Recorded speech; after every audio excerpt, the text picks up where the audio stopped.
سؤال: مين أقوى؟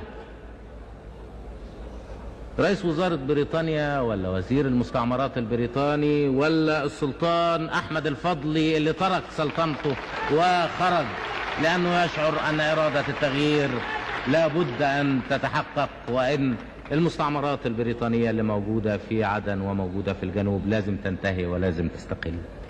عدن أقوى من بريطانيا، والشعب في عدن والشعب في الجنوب أقوى من بريطانيا، والسلطان أحمد الفضلي اللي ترك سلطنته وترك كل شيء وخرج ليجاهد أقوى من رئيس وزراء بريطانيا، وأقوى من وزير المستعمرات والجيوش اللي موجودة هناك.